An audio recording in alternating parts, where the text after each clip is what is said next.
Bem-vindos! Hoje vamos mergulhar nos componentes essenciais da placa-mãe de um computador. Temos aqui algum material interessante. A ideia é desmistificar um pouco o que faz a máquina funcionar, olhar para o centro nevrálgico, a chamada placa principal. Pronto, vamos tentar desconstruir isto. É isso mesmo. A placa-mãe é fundamental. É a base que liga tudo, não é? O processador, as memórias, os slots de expansão.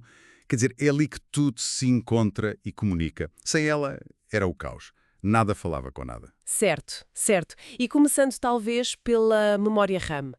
Pelo que percebi, é uma memória temporária, muito rápida, essencial para os programas correrem, mas, e isto é importante, precisa de energia.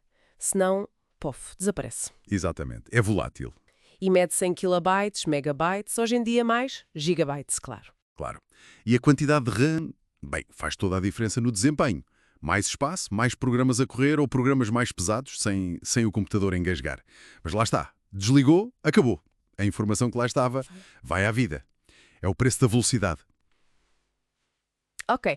Isso leva-nos então ao processador. O cérebro, como costumam chamar. É ele que pega nas instruções dos programas que estão na RAM e faz as contas, as operações lógicas. O material que vimos até falava num coprocessador matemático para ajudar. Embora hoje em dia parece que já vem tudo integrado, não é? Desde os Pentium, pelo menos. Sim, sim. Essa integração do coprocessador foi um salto enorme. Ter essa capacidade de cálculo matemático extra já dentro do chip principal. Tornou tudo muito mais rápido, especialmente para gráficos, jogos, ciência. Foi um passo-chave para os PCs mais potentes que temos hoje. E por falar em rapidez, a caché. O que é que podemos dizer sobre a caché? Descrevem-na como uma memória auxiliar ainda mais rápida, quase à velocidade do processador. A caché é crucial. Para que exatamente? Para acelerar ainda mais. Sim, basicamente é para evitar que o processador fique à espera. Pensa nela como uma pequena despensa super rápida ao lado do trabalhador que é o processador. Guarda ali os dados e as instruções que ele usa mais vezes ou que provavelmente vai precisar a seguir. Sim, em vez de ir sempre buscar a RAM, que é mais lenta, embora rápida para nós, ele vai buscar a caché. Minimiza atrasos. Ok, estou a ver. Portanto, RAM é a mesa de trabalho, CPU é quem trabalha e a caché é tipo o assistente super eficiente que já tem as ferramentas prontas. Exato, uma boa analogia. Mas como é que tudo isto começa? Quando ligamos o botão. Aí entra a BIOS, certo? Aquela memória que não se apaga. Precisamente, a BIOS, o sistema básico de entrada e saída. É o primeiro programa a correr, mesmo antes do Windows ou do Linux ou o que seja. Tem as instruções essenciais para verificar o hardware, o chamado POST, Power On Self-Test, e depois para encontrar e carregar o sistema operativo.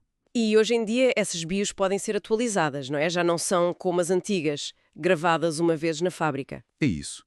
As BIOS modernas estão normalmente em chips EEPROM ou flash.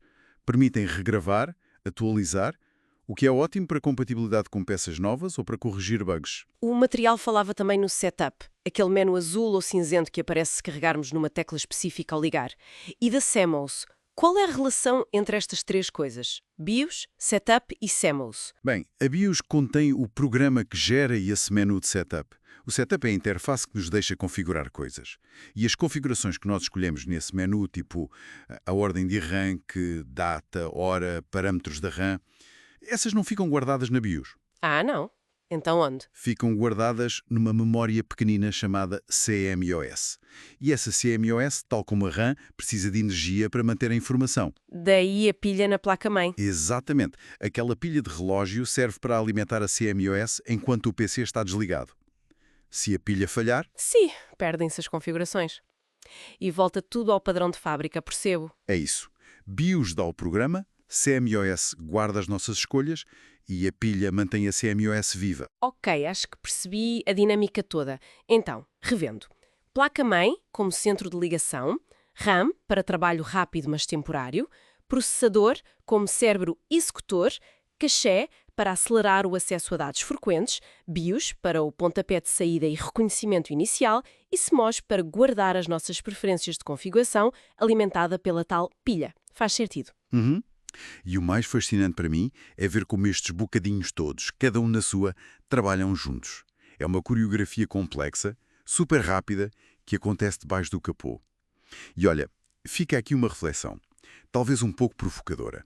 Se a BIOS tem as primeiríssimas instruções que correm, antes de qualquer sistema operativo sequer sonhar em arrancar, até que ponto é que essa camada inicial, esse firmware primordial, não tem um controle fundamental sobre tudo o que acontece na máquina a seguir?